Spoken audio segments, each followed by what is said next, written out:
Welcome to Not This Time. I'm Kayla Birch, and this is where we stop the cycle and choose differently.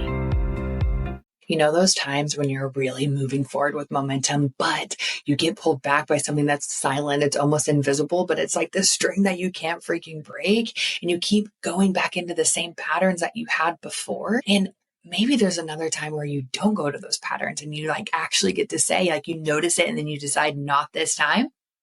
That's what this show is about. That's what I'm breaking down today in this episode, are those moments where you get to say not this time. Because if you're not doing that already, if you're not doing it in all the areas you want to in life, this is why this podcast exists. And I cannot wait to share the juicy topics we have today so you can understand what not this time actually means and why it's going to change everything for you. So the other day I was on a run with my husband and we were starting to go up a hill. And so my heart rate bumps up really, really high when I run anyway. And so my heart rate was really starting to get up and I felt like this glaze go over my eye and I immediately stopped.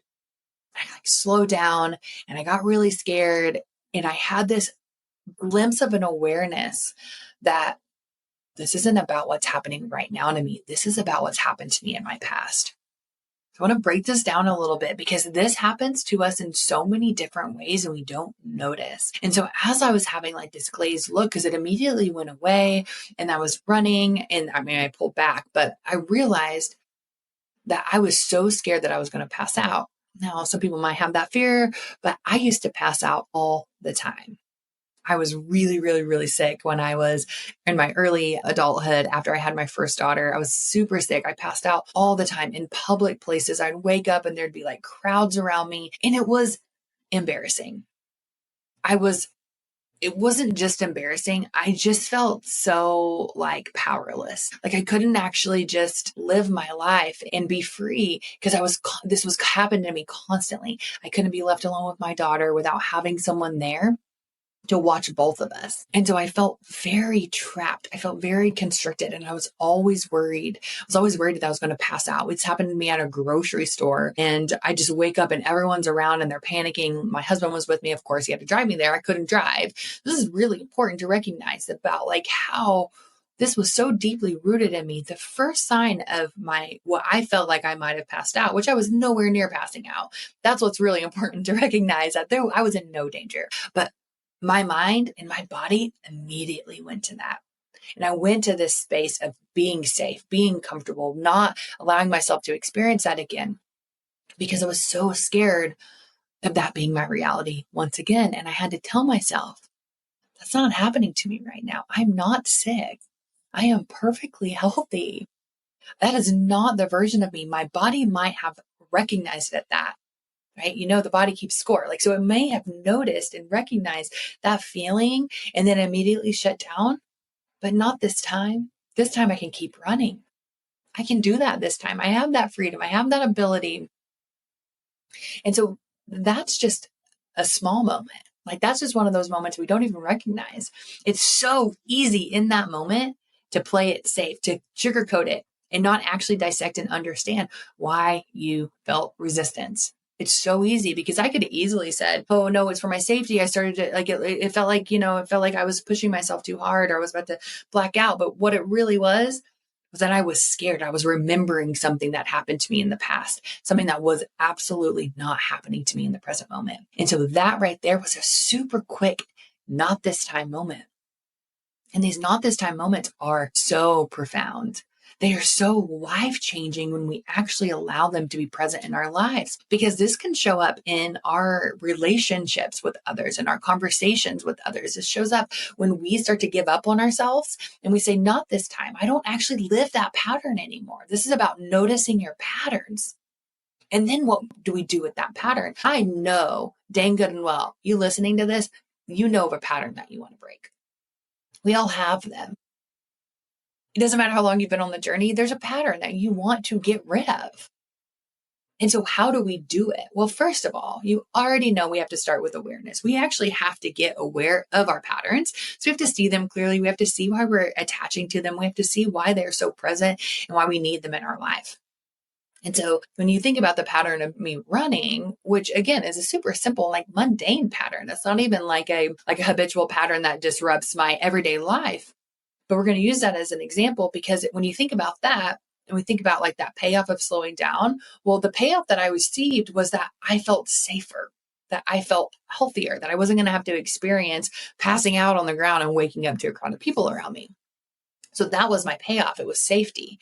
Payoffs are always about safety. So you have to understand that for yourself. Okay. But when we think not this time, that's what we're doing. We're realizing that we are not repeating patterns, but we have to be aware of our patterns. You have to be like super familiar with them. And if you're not familiar with yourself, or if you're ignoring what's going on in your life, you're going to keep repeating these things over and over and over. And I see this all the time with my clients where they'll just come and they're like, okay, well, I just, especially when I first started coaching, before I started to use the method that I use now, which is the trigger response method that we were just talking about briefly.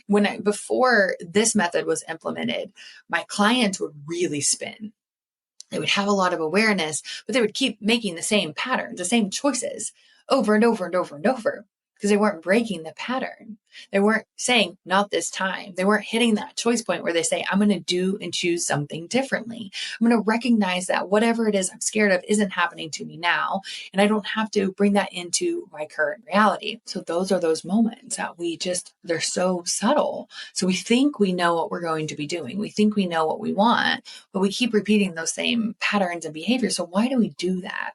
Why, when I was coaching in the way where I didn't have this structured method that I walked people through, this trigger response method that is so incredibly powerful, why were they doing the same things? Okay. And now why, whenever we have this method, why are my clients still doing the same things? Let me explain to that.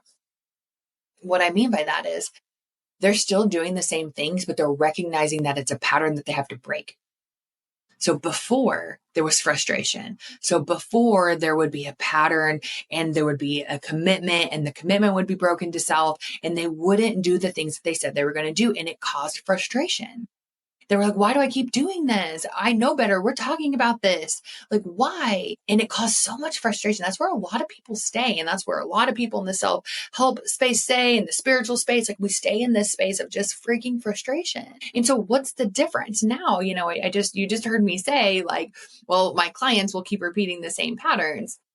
Like, okay, then why do people pay you? Like, what's the difference? Well, the difference is that when they're repeating the same patterns now, they're recognizing them. And then instead of judging them and shaming them and causing frustration and resentment and really holding on to that and making it like another part of their identity, what they're doing is they're noticing the pattern and then deciding on their choice point, they're not this time moment, and they change things. And so over time, we are rewiring the subconscious mind. What sounds like such a massive thing, like sounds like such like it has to be like so scientific, or like you need to like it's some like massive like program that you're going to be going through.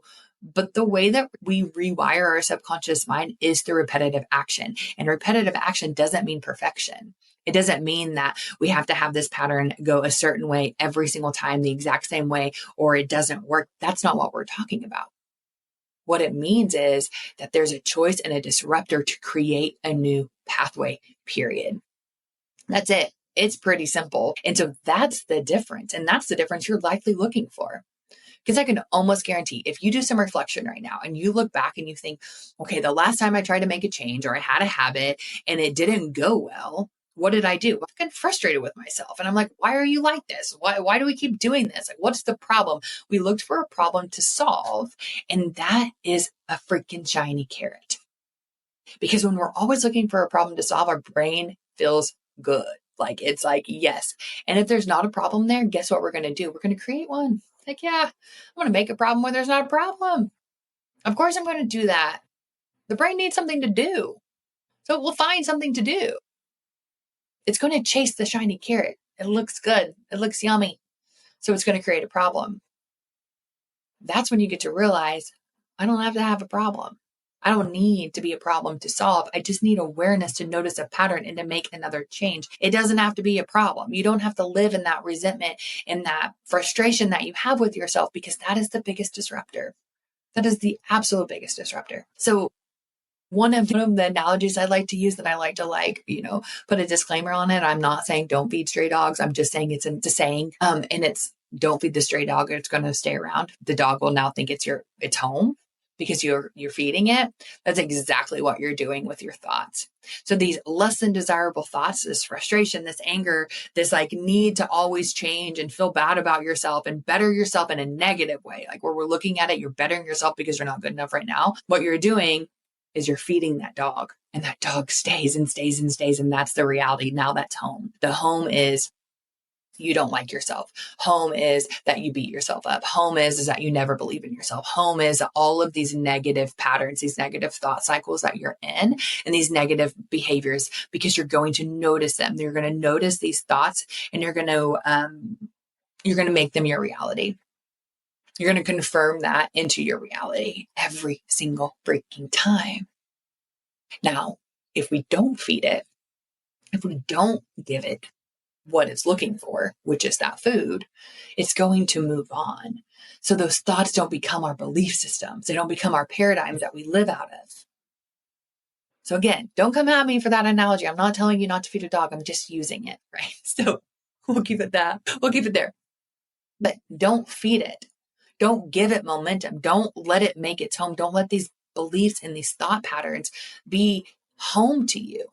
Choose something different. Choose freedom. Choose something that opens you up, and not in a way where it's like, oh, you're so horrible with who you are right now. Ugh, like what you do, you need to be so much better. Your higher self is calling and you suck right now. Like that is such an icky game to play, and it does not feel good. You're perfect the way you are right now. Just notice the patterns that keep you suffering.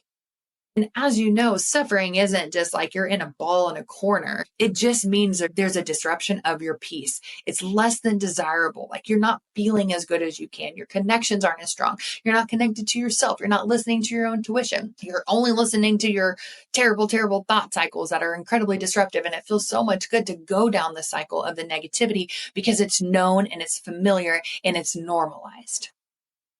But you don't have to do that. You get to make choice. You get to have moments where you say, not this time. I don't have to silence my voice anymore. I'm not that little girl who got punished for speaking anymore, whatever it is for you. I'm not somebody who can't walk into a room and speak my mind. I don't have to do that. Not this time. I'm safe in who I am. I'm safe in my thoughts and my opinions, and I'm allowed to do that. Whatever your story is, you get to realize that that pattern was created and it can be disrupted and changed 100% of the time. There is no caveat to this. There's not. It doesn't matter what happened to you. It doesn't matter what you were conditioned to think or to believe or what trauma you went through. You can actually reprogram this. And I see it over and over and over, but it comes from choice points. It comes from that, not this time. It comes from the awareness and then the action. There's no other way around it. And so if you're like really feeling called, if you're really feeling like connected to like shifting and changing and being a version of you that is just like operating at what is deemed as a higher level, you have to do that without thinking there's something wrong and broken with you today. Because we don't get to that perceived higher level by thinking that we suck or that we're broken, that we need to be fixed. Because if you think like that, you're feeding that dog again. And there will always be something to fix. You will always find something that's just not right. So I had a conversation the other day, and it was really about just like the human condition and how, people can be pretty incompetent in very many different ways. And we all are. Like we all have our level of being incompetent. We have our strengths and we have our weaknesses. But what happens is when we really focus on the things that we are not good at or that other people aren't good at, we're always going to see that. And we're never going to see the strength of another, and we're never going to see the strength of ourselves, because we're always looking at how everything needs to be fixed and changed and bettered, instead of just thinking, holy crap, you are so good at this. Or, oh my gosh, I'm so good at this. I'm not good at that, but I'm so good at this. And so we're highlighting these pieces of ourselves that are really allowing us to grow, but not in a way that we're like suppressed. A client like sent something to me the other day, and it was like, I'm just going to like paraphrase, but she was talking about the work that she did with me is exactly this. It's this work that like a lot of personal development, self-help, spiritual journeys, it always plays off of like this like darker, less than desirable side of us and how we need to change that to be better. But what really happens is we start to focus on what we want. We start to focus on our strengths. We start to focus on the things that we actually want to cultivate and create. And then it's not that we just all of a sudden get better at something. Sometimes we do, and sometimes it's just irrelevant. What happens is our focus isn't on that. So then we can finally excel. So it's not about changing any part of us. It's about highlighting where we want to grow and what we want to achieve and how we can do that with our strengths and not so much focusing on all of the reasons why you can't and all of the weaknesses.